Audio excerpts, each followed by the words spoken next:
From NDTV Studios on the second floor of the Duncan Student Center. A Notre Dame student media and Notre Dame television production. This is ND Sunrise.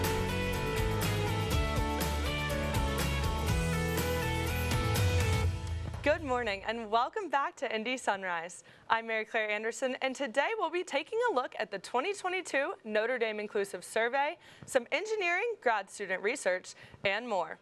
First up, let's check in with Ashlyn, who caught up with some Notre Dame students to get their reactions on the breaking news that Rihanna will be playing the 2023 Super Bowl halftime show. Ashlyn? What's up, Irish? This is Ashlyn with ND Sunrise. If you've been on social media in the last 48 hours, chances are you've seen this post. That's right, Rihanna is performing at the upcoming Super Bowl. Today, we're in Duncan Student Center asking students their opinions on Rihanna's upcoming performance. Who's here? Never been more excited for something in my life, I'd have to say. She's a queen, and I literally can't wait. I literally cannot wait for Rihanna to perform. I love it. I'm a big Rihanna fan. She's awesome. I can't wait. I would say I'm very excited, considering I originally heard that it was supposed to be Taylor Swift, so. I'm geeked. I'm ready to see my girl. I love her. I'm excited. I really like her music, and she hasn't released anything new in a really long time, so I'm wondering if that means more music, but so I'm excited, yeah. I'm excited too. I have the same question of, does that mean that she's releasing more music, or is it more of like a tribute to everything she's already done? More of a celebration of her career. So I'm excited to see what happens.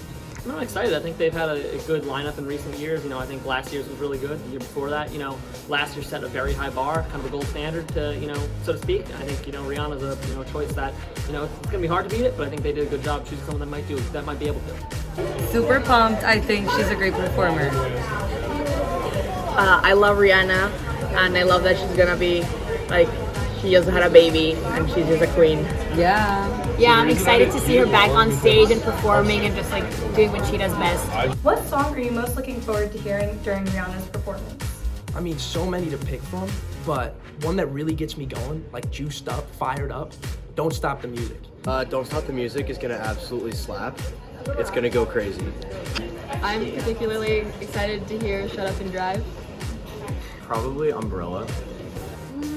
I don't know. I want to hear her sing something new for sure. Or Man Down for sure. I mean, I have so many on just party playlists. But This Is What You Came For one. Remember that one? Take a Bow. I love that one. Was it S&M? Don't Stop the Music.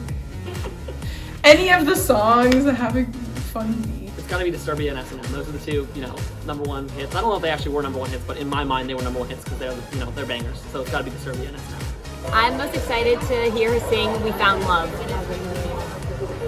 I would love Rihanna to do a duet with Tom Holland and dance and sing to Umbrella. F&M. Here at the NDTV studio, we are super excited to watch Rihanna perform at the next Super Bowl. What do you think? Now, back to the studio. Thanks, Ashlyn. Personally, the halftime show is the only reason I watch the Super Bowl, and I definitely won't be missing this one. Now let's send it over to Meaghan for more on the results of the 2022 Notre Dame Inclusive Survey. Hey Irish, you may remember being emailed last spring asking you to complete a certain survey, which you may or may not have completed. Well, the results from the Notre Dame 2022 Inclusive Student Survey are in, which had a participation rate of over 42% of the student body, which is over 5,000 students. The purpose of this survey is to get a feel for how included all students feel on campus and what steps Notre Dame could take in the future to create a more unified community. The participants had many different identities that ranged across different political beliefs, race, ethnicities, gender, sexual orientation, and more. The main result of the survey was that 89% of the student body feel like they have a sense of belonging on campus. Now, this number ranged differently across different identities. For example, for colleges, Mendoza students were more likely to have a sense of belonging on campus than arts and letters students. For years, freshman students were more likely to report a sense of belonging than seniors, and for religious beliefs and practices, Catholics were more likely to agree with that statement than atheists and agnostic people. Now, despite these differences, there was overwhelmingly a large sense of agreement. The main factor that decided whether or not someone would feel like they had a sense of belonging were whether or not they also reported experiencing adverse treatment because of their identities, which was the highest number out of the last 3 surveys, at 50% of students feeling this way. In 2020, it was 47%. In 2018, it was 43%. So there has been a steady rise in reporting adverse treatment. Now, the identities that reported the most adverse treatment were because of their political views, race or ethnicity, and gender. For example, over 61% of non-binary and transgender students reported seriously considering leaving the university in their time here. So, what can the university do to fix these numbers? Well, various members of the staff, such as Father Jerry, the Vice President of Student Affairs, has declared that they are going to work to create an ongoing dialogue in order to improve the feelings of inclusiveness on campus. Also, students can get involved by volunteering to lead focus groups focused on increasing this dialogue and creating a more unified community. If you have any interest in the rest of the results of this report, or the past reports in 2020 and 2018, they are available at diversity.nd.edu. So you can check out how your fellow classmates are feeling and what areas that you can help the campus improve. Thank you. Now back to the desk. Thanks, Meaghan. Now, even though the Fighting Irish football team won't be taking the field this weekend, there are so many exciting events and opportunities happening around campus. Are you already running low on flex points? Yeah, me too. That's why I'm excited to skip my usual morning Starbucks run and celebrate National Coffee Day with Sub. Stop by the front of OSHAG tomorrow, September 30th, between 9 and 10:30 a.m. for some free coffee and pastries. Tomorrow night is the first Notre Dame Symphony Orchestra concert of the school year. The performance will be taking place in the Leighton Concert Hall from 8:30 to 10:30 p.m., and the theme is Festive Favorites, so head to performingarts.nd.edu to snag your tickets and see pieces like Beethoven's Symphony No. 2. Also tomorrow night is Africa on the Quad, an event hosted by the African Student Association. Head to Library Lawn from 8 to 11 p.m. for free food from Fuse, games, and several group performances. Are you looking for a fun, exciting, and active way to kick off the month of October? Come on out to South Quad Flagpole on Saturday, October 1st at 9 a.m. for the Flaherty Fights 5K Color Run. You can register ahead of time on ND Student Shop or on the day of the event. The registration fee of $15 per person is going towards cancer research, and the first 100 people to register get a free t-shirt. Now, let's head to a special segment from Elijah Keal, one of our NDTV graduate students, who asked some of his classmates all about their engineering research. Elijah, take it away. Hello everyone, I'm Elijah Keal, and I'm standing here at the Chemical Engineering Research Symposium. Today we're going to be finding out some of the research going on in the engineering department and their broader impact on the world. Hi everyone, my name is Montana Carlozo, and my work is on Bayesian optimization formulations for nonlinear model calibration.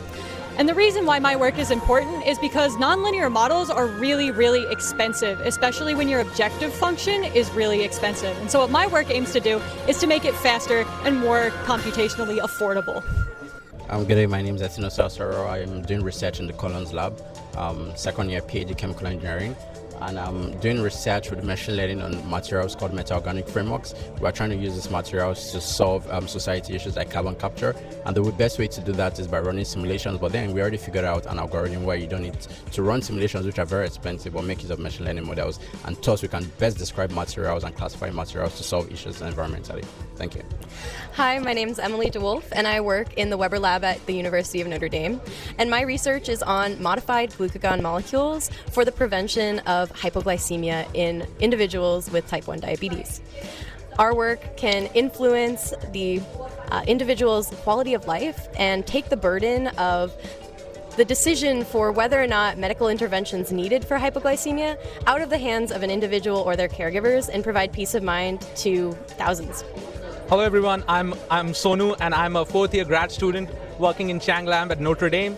My work involves cardiovascular risk assessment, and the reason we need to do this is because the current tests, such as cholesterol tests, give you an accurate reading 60% of the time because they are terrible biomarkers, and we need to come up with better biomarkers that can tell us about our cardiovascular health better. So I have developed a new platform that can detect the PON1 HDL levels very accurately, and the PON1 HDL level that I measured for clinical samples outperformed every other biomarker, including cholesterol tests, triglyceride, HDL particle concentrations, and also the apolipoprotein levels. So I believe in the future this could save millions of lives if this becomes the main biomarker for cardiovascular risk assessment. Thank you.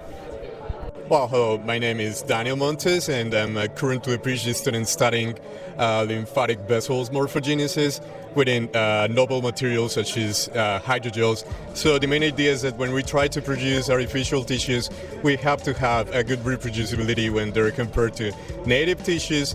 So turns out that most of the tissue engineering purposes are focused on how to produce blood vascular vessels, but also lymphatics are important because they're able to modulate your immune system responses, and also they're able to modulate inflammation. And those are just some of the many research projects going on here. I hope you guys enjoyed this brief look at the engineering department and its many research projects. Thanks, Elijah. That was some impressive research. Well, folks, that is all we have for today's episode of ND Sunrise. Catch our newscast on Thursday mornings in the Duncan Student Center from 9 to 11 a.m. You can also find us on the NDTV YouTube page under the ND Sunrise playlist. To keep up on all of the latest news, follow us at Notre Dame Television on Instagram, at Notre Dame TV on Twitter, and at Notre Dame Television on YouTube. Do you want to get involved with NDTV? We're always searching for people interested in student-led broadcasting and TV production. Come visit our studio on the second floor of Duncan Student Center or send an email to ndtv@nd.edu. Thank you so much for tuning in this morning. From all of us here at the studio, we hope you have an amazing rest of your day. I'm MaryClaire Anderson from ND Sunrise, signing off. Woo! Girl power. Girl power. Woo!